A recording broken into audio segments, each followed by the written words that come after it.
নমস্কার বন্ধুরা, সবাই কেমন আছেন? আশা করি খুব ভালো আছেন। আপনাদের আশীর্বাদে আমিও খুব ভালো আছি। কাকুলি ব্লগে আপনাদের স্বাগত জানিয়ে আমার সকালবেলার ব্লগ শুরু করে দিলাম। আজকে মঙ্গলবার আজকে একাদশী। প্রতিদিনের মতন যা যা আমাকে আজকে করতে হবে সেটাই আজকে সকালবেলা উঠে ঘরের কাজ সেরে ওর দাদা আর মেয়ের জন্য রান্নাবান্না করে রেখে চান করে চলে এসেছি ঠাকুর ঘরে এসে আপনারা তো জানেন 15 দিন পর পর আমি গোপালকে অঙ্গরাজ করাই। তো সেই দিন আজকে একাদশীতে আমি অঙ্গরাজ করাই, দ্বাদশীতে ভোগ দেই। এটা তো প্রতিদিনের আমার রুটিন হয়ে গেছে এটা।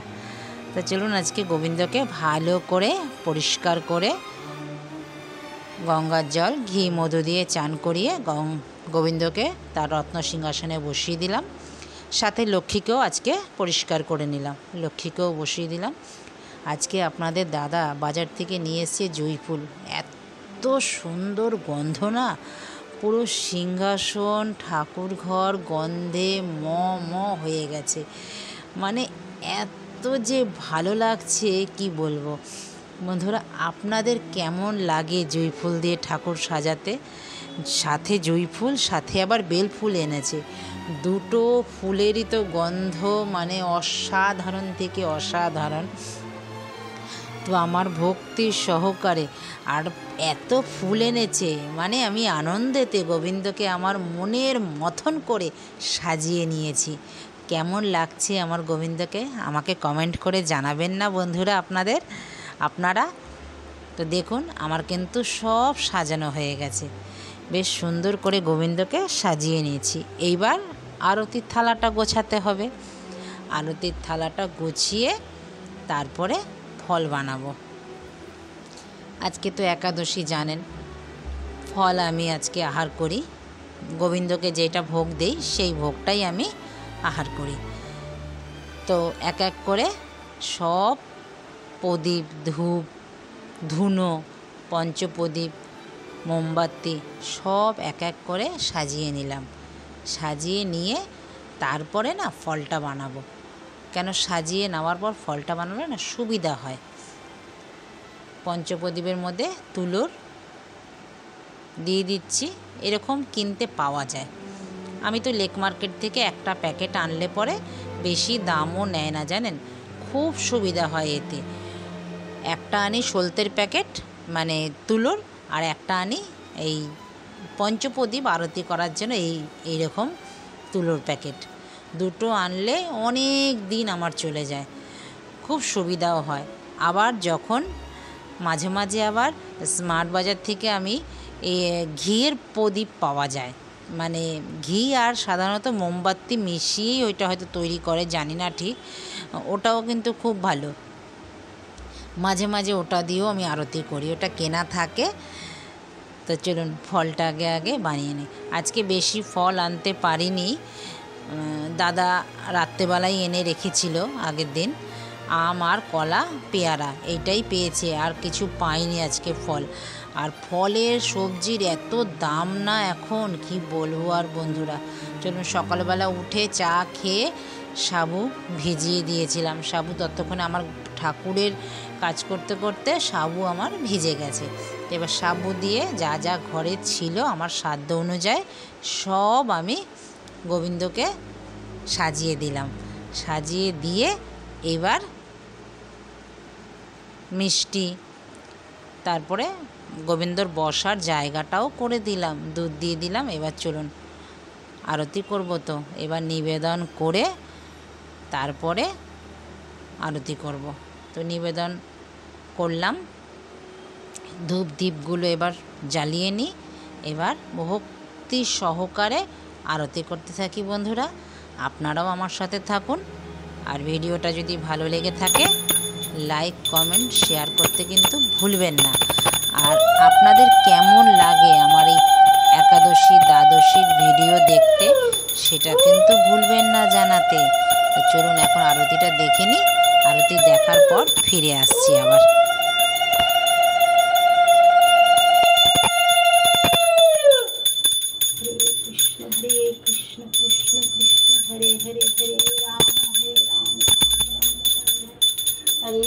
কৃষ্ণ কৃষ্ণ কৃষ্ণ হরে হরে, হরে রাম হরে রাম রাম হরে হরে, হরে কৃষ্ণ হরে কৃষ্ণ হে কৃষ্ণ।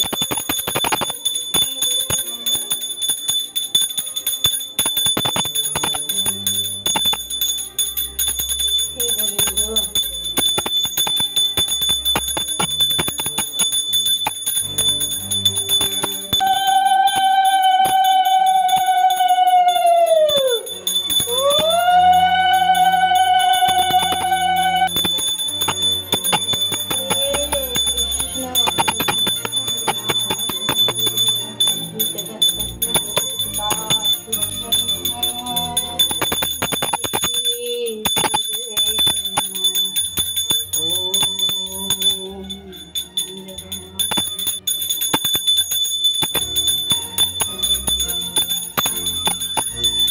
গোবিন্দ,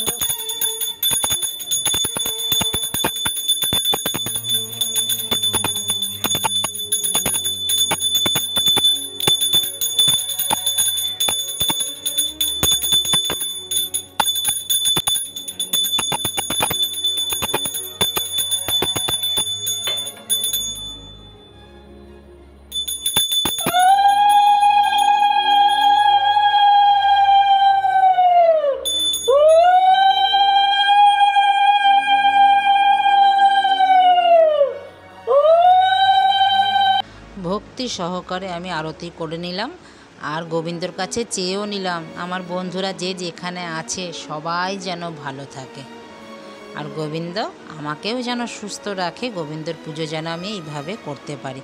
তো চলুন গোবিন্দ এখন সেবা নিক, আমি ততক্ষণে একটু চা খেয়ে নিই। আজকে সকালবেলা উঠেই ঘরের কাজ করার পরেই দেখলাম মাইগ্রেনের ব্যথাটা আমার এত বেড়ে গেছে না, মানে প্রচণ্ড কষ্ট হচ্ছে আজকে, মানে প্রচণ্ড মাথা ব্যথা করছে যেরকম, মানে কি বলবো আর বন্ধুরা আপনাদের, শরীর খারাপ বলবো না, মাইগ্রেনের ব্যথা প্রচণ্ড। একটু পরে আবার ঘুমালে ঠিক হয়ে যাবে। তো চলুন গোবিন্দ নিবেদন হয়ে গেছে, গোবিন্দ প্রসাদ এবার নিয়ে আমি এবার ভালো করে সাবুটা মেখে নেব, সাবু মেখে তারপরে আমি প্রসাদ নেব। তো বন্ধুরা কে কে প্রসাদ নিতে ইচ্ছুক, আমার বাড়িতে সদরে সবার আমন্ত্রণ। তো বন্ধুরা ভিডিওটা কেমন লাগলো, যদি ভালো লেগে থাকে লাইক কমেন্ট শেয়ার করে দেবেন, চ্যানেলটিকে সাবস্ক্রাইব করে রাখবেন, পাশে থাকা বেল আইকনটি প্রেস করে রাখবেন। আমি যখন এই রকম ভিডিও আপলোড দেব সবার আগে আপনাদের নোটিফিকেশান পৌঁছে যাবে।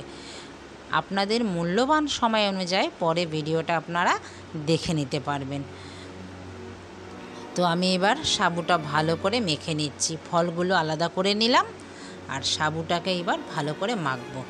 এই রকম সাবু মাখা খেতে কার কার ভালো লাগে আমাকে কমেন্টে জানাবেন। সাবুর মধ্যে একটু আমও দিলাম, আমার মা দেখি দেয় সাবুর মধ্যে আম, কলা, আমার ঠাকুমাকেও দেখতাম